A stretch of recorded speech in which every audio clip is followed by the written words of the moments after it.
কখনো সবজির মতন বানিয়ে তার উপর একটু লেবুর রস ছড়িয়ে, কখনো দুধের সাথে অ্যাড করে বেশ কিছু এমন খাবার-দাবার এবং বেশ কিছু এমন খাবারের কম্বিনেশনের কথা শেয়ার করব, যেগুলো আপনারা যখন বাড়িতে বানাবেন, আপনাদের বাচ্চাকে যখন খেতে দেবেন, তখন আপনাদের সুবিধা হবে। আপনারা বুঝতে পারবেন যে হ্যাঁ, এটা হ্যালো ভিউয়ার্স, কেমন আছেন আপনারা সবাই? লেটস টক অ্যাবাউট চ্যানেলে আপনাদের প্রত্যেককে অনেক অনেক ওয়েলকাম। বাচ্চাদের ওজন যাতে ঠিক মতন বাড়ে, ওদের হাড় যাতে মজবুত হয়, তার জন্য ছোটোবেলার থেকে আমরা ওদেরকে কী কী খাবার-দাবার খাওয়াতে পারি, কী কী কম্বিনেশনের খাবারগুলো বানিয়ে খাওয়াতে পারি, সেই সম্পর্কে বেশ কিছু ইনফরমেশন আজকে আপনাদের সাথে শেয়ার করছি। তো চলুন উইদাউট এনি ফার্দার ডিলে আজকে ভিডিওটা স্টার্ট করি।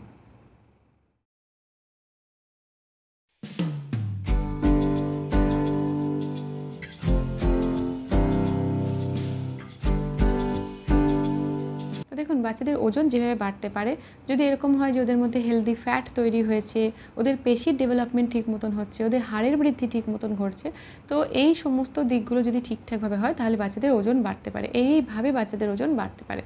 এবার যদি বাচ্চাদের ওজন বাড়াতে হয়, সেক্ষেত্রে হাড়ের বৃদ্ধি হওয়াটাও, হাড় স্ট্রং হওয়াটা, হাড় মজবুত হওয়াটাও কিন্তু ভীষণই দরকার। আর যত বাচ্চারা ছোটো থেকে একটু একটু করে বড় হবে, ওদের দেহের গঠন, ওদের ডেভেলপমেন্টগুলো ম্যাক্সিমামই কিন্তু হাড়ের ওপরে জোর দিয়ে বা হাড়ের ওপরে বেস করেই তৈরি হয়। যা আজকে আমি আপনাদের সাথে বেশ কিছু এমন খাবার-দাবার এবং বেশ কিছু এমন খাবারের কম্বিনেশনের কথা শেয়ার করব, যেগুলো আপনারা যখন বাড়িতে বানাবেন, আপনাদের বাচ্চাকে যখন খেতে দেবেন, তখন আপনাদের সুবিধা হবে। আপনারা বুঝতে পারবেন যে হ্যাঁ, এটা এইভাবে যদি আমরা প্রেজেন্ট করি বাচ্চার সামনে, তাহলে বাচ্চা দেহে ক্যালসিয়ামের অ্যাবজর্পশন ঠিক মতন হবে, হাড়ের ডেভেলপমেন্টে ভীষণ ভালো সাহায্য করে থাকবে।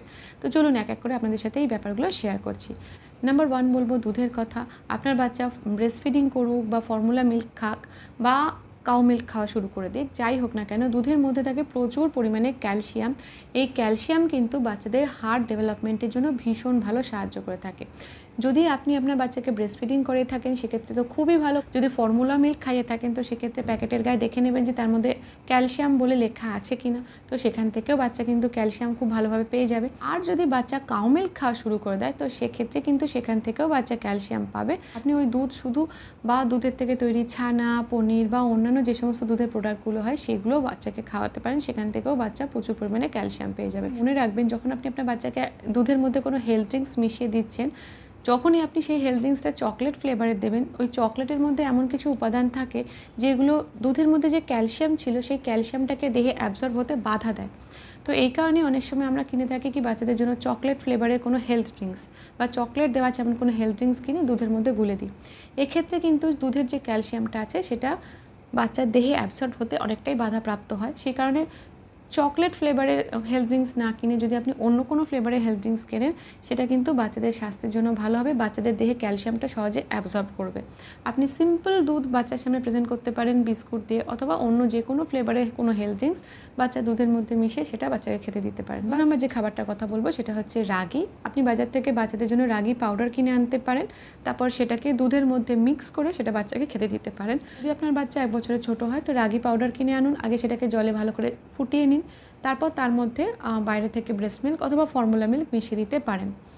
যখনই আপনি রাগির মধ্যে আবার মিল্ক অ্যাড করছেন, তখন তার মধ্যে কিন্তু ক্যালসিয়ামের পরিমাণটা ভালো মাত্রায় থাকবে, এবং সেটা কিন্তু বাচ্চাদের হাড় মজবুত করতে ভীষণ ভালো সাহায্য করবে। বাচ্চাদের হাড় মজবুত করার জন্য যে উপাদানগুলো আমাদের ভীষণভাবে দরকার, সেটা হচ্ছে ক্যালসিয়াম আর ভিটামিন ডি, সাথে সাথে কিছুটা পরিমাণে ভিটামিন সি। এগুলো উভয় কিন্তু একসাথে বাচ্চাদের হাড় মজবুত করতে ভীষণ ভালো সাহায্য করে থাকে। 3 নম্বর যে খাবারটার কথা বলবো, সেটা হচ্ছে রাজমা। রাজমা কিন্তু বাচ্চাদের স্বাস্থ্যের জন্য খুবই ভালো, এবং ওভারঅল রাজমার মধ্যে বিভিন্ন রকমের খনিজ মৌল থাকে। তো রাজমার মধ্যে যেমন ক্যালসিয়ামও থাকে ভালো পরিমাণে, প্রোটিনও থাকে ভালো পরিমাণে।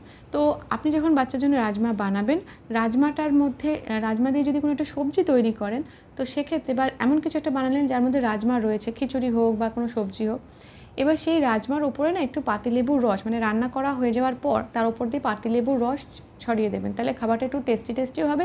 এবং এই রাজমার মধ্যে যে ক্যালসিয়াম রয়েছে, সেই ক্যালসিয়ামটাও কিন্তু এই ভিটামিন সি অর্থাৎ লেবুর ভিটামিন সির সাহায্যে দেহে চট করে অ্যাবজর্ব হবে ভালো করে।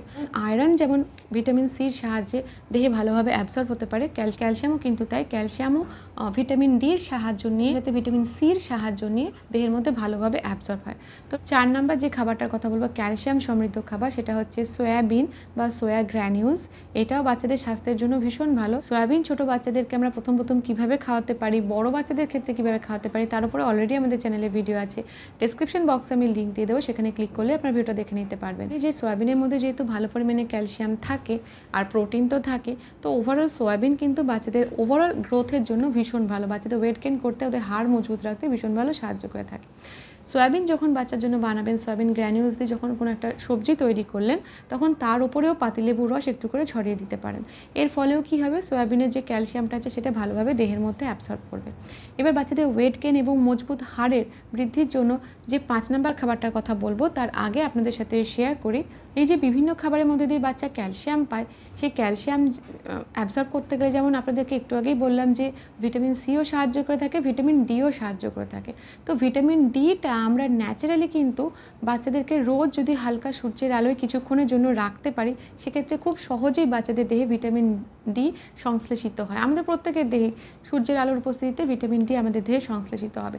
তো এটা কিন্তু খুব সহজ উপায় ভিটামিন ডি নিজেদের দেহে তৈরি করার। তো যদি আপনি রেগুলার বেসিসে কিছুক্ষণের জন্য হলেও বাচ্চাকে সকালে সূর্যের আলোয় রাখতে পারেন, বা যদি আপনার মনে হয় যে না আমি একটু বেলার দিকে বাচ্চাকে একটু রোদ একটু ছায়া, একটু রোদ একটু ছায়া এরকম একটা পরিবেশে বাচ্চাকে খেলতে বার করি বা আউটডোর অ্যাক্টিভিটির জন্য বার করি, সেক্ষেত্রেও কিন্তু বাচ্চাদের কিছুটা হলেও সূর্যের আলো অ্যাবজর্ব হয় এবং সেটাও কিন্তু ওই ভিটামিন ডি সংশ্লেষিত হতে ভীষণ ভালো সাহায্য করে থাকে বাচ্চার দেহে।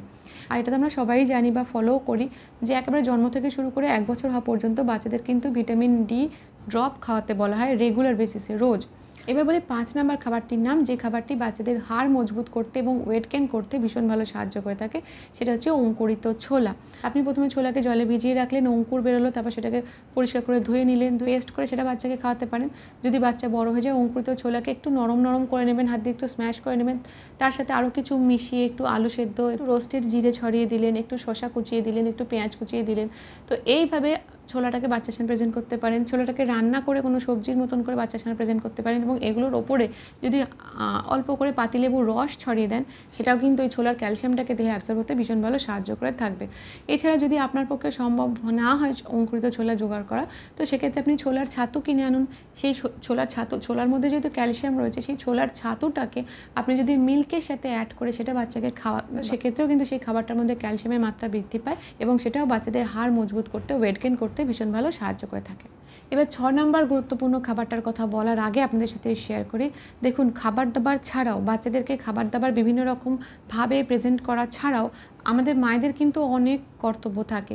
যেমন হাড়ের ডেভেলপমেন্ট যাতে ঠিক মতন হয়, ওয়েট গেইন যাতে ঠিক মতন হয়, তার জন্য কিন্তু অ্যাক্টিভিটি, ফিজিক্যাল মুভমেন্ট, ব্যায়াম এগুলো ভীষণ ভালো সাহায্য করে থাকে।